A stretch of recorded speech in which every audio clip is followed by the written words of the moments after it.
Okay, I'm back with another related rates question. Again, I have not really looked at this, or I've done a similar question, but it's not quite the same.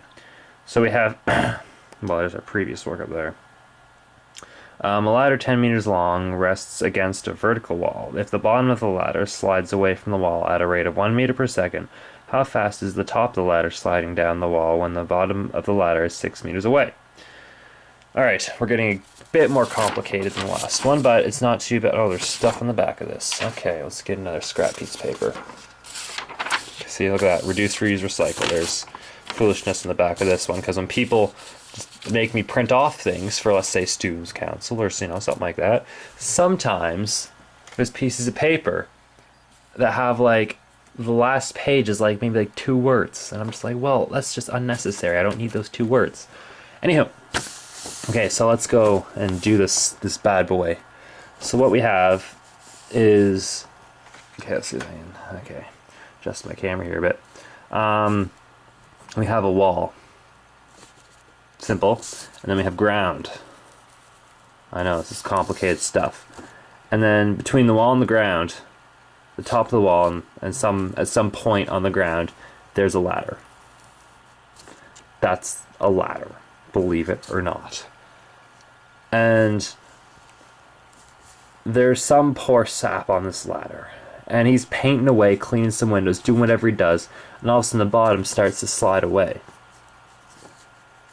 And it's sliding away at 1 meter per second, which is really freaking fast. Is that really 1 meter per second?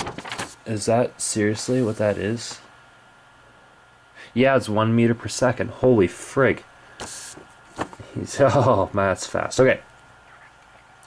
So we know that we have 1 meter per second change here, and we know that this ladder is 10 meters. The hypotenuse, this is obviously a right angle triangle, the hypotenuse is 10 meters long.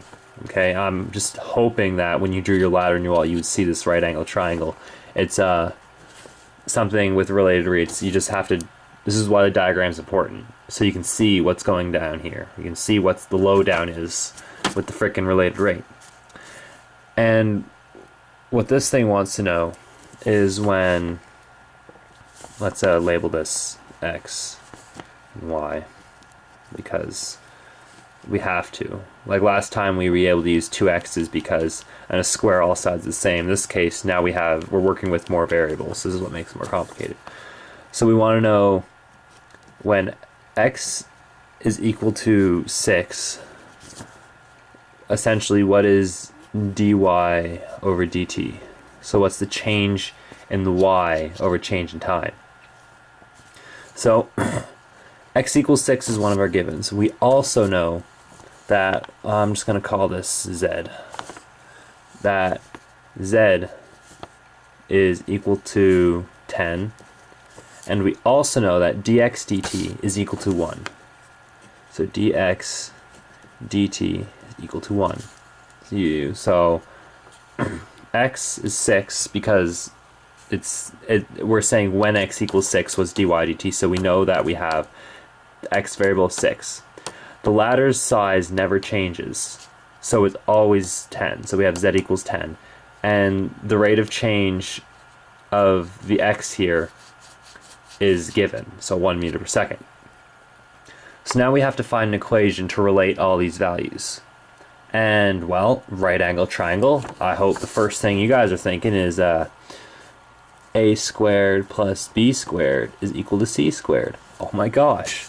But in this case, we're using x, y, and z, so we're just going to say x squared plus y, that's definitely, I just wrote x twice, x squared plus y squared is equal to, well, z squared.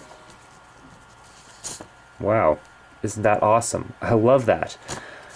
And here comes the part where we take the derivative of this and have some fun. So, we all know our power rule.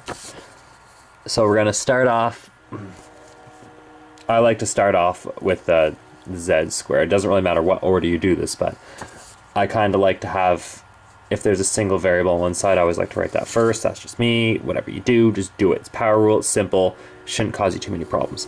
So we know we just do our power rule. So 2z dz over dt is equal to 2x dx over dt plus 2y dy over dt.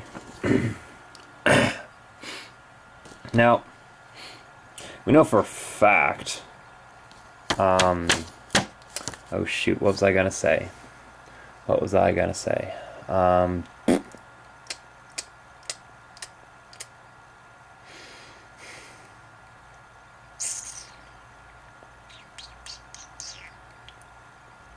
Oh, frig.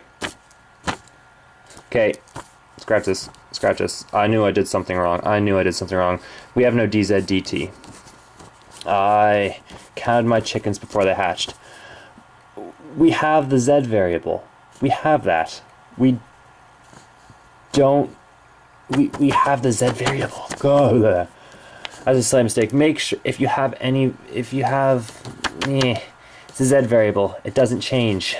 The ladder doesn't change size. So we can sub 10. So we have 10 squared is equal to x squared plus y squared. And then we have 100. Oh man, there's a camera over here. Is equal to x squared plus y squared. And now we take the derivative. Oh, you know, I was doing pretty good considering I hadn't looked at this before. I'm just saying. Oh. And now we're going to take the derivative of 100. And that's, well, the 100, you know, you take the derivative, 0. Because technically this is, well, it's just 0. It doesn't turn into anything. It's 0 is equal to, now we do power rule, 2x dx over dt plus 2y dy over dt. Okay, we have that. Awesome. Now we're looking for dy dt. This is what we want. And we see we have dy dt. So what we're going to do is we're going to isolate dy dt. Awesome. So let's move our 2x dx dt over to this side. So we're going to have negative 2x dx over dt is equal to 2y dy over dt. And then, to get rid of this, we're just going to divide both sides by 2y. And that's going to give us, negative 2x dx over dt divided by 2y, and for just organization's sake, make things a little bit nicer, I'm going to put that in brackets, is equal to dy over dt. And now, simple. As physicists say, plug, chug, and crank it. Alright, so we know. So negative 2, we know x is equal to 6. We know dx dt is equal to 1. So divide by 2, and we know that y. Oh, we don't know y. Oh, ho, ho, ho. What is this? It's madness. But guess what? There's a solution. Let's do x squared plus y squared is equal to z squared. Well, we have z, we have x. Oh my gosh, what does this mean? It means we can rearrange and solve for y. So we're going to say y squared is equal to z squared minus x squared. Because we just take this x squared, and we move it over to this side by minusing x squared from both sides. And now, because we have a y squared, we're going to take the square root and square root. And now this squared will cancel with the square root, leaving us with y is equal to square root of z squared minus x squared. Now, I advise when you do this, don't use x, y, and z like I did, or use like x, y, and then like teddy bear, or x, y, and gun. because Z's and 2's look a lot alike, and it's easy to get mistaken, and you can end up making silly mistakes, especially if you're under like time constraints or pressure from a test or midterm. I would advise not using X, Y, and Z. That's just my advice. If this is midterm, I would not be using X, Y, Z. I tend to use really silly things like LMN, or if I'm just like on scrap paper, I'll use like cat, dog, and smiley face. Is what I do. And so now let's just plug in our variables. So we know Z is equal to 10. So we have 10 squared minus x squared, so 6 squared, and I'm just gonna assume that you know the rest of Pythagoras theorem, and so we just have 100 minus 36, that is 64. 64 square root of 64. Oh, this comes up nicely. It's 8. So we have y is equal to 8, and now we can take this and bring it over here. So 8 is equal to dy over dt. And now through some simple algebra, we can have negative 12 divided by 16. And well, this reduces. Two numbers, what number goes into 12, also goes into 16? Well, let's just start off with 2.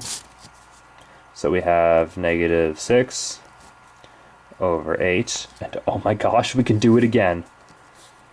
Alright, so I don't want to make any silly... This is the part where I don't want to make any silly mistakes, else I'm going to look really stupid right now. So 6 divided by 2 is 3. 8 divided by 2 is negative 3/4. Oh my gosh. What an answer this is. But here's the question. Is it the right answer? I think it is. I honestly think that ladder is changing at negative 3/4 meters per second, because this is meters per second. Well, let's go to let's see if this makes any sense. Well, considering this part of the ladder is moving down, because it's moving out, we can assume a negative direction, because we usually associate down with negative, and well, there's a negative. So a good way to check it is really to take this, plug it into a previous equation, and see if you can get another variable. Like, we know what, like, say we know what x is, and if we know what everything is, we can sub our negative 3/4 into here, sub our 8 into here, sub our 1 into here, but solve for x. And if we get the same value for x that's given, you know this is the correct value. So yeah, that's another related rates thing. I'm gonna try and find a more complicated question and see what we can do. Alright, see ya.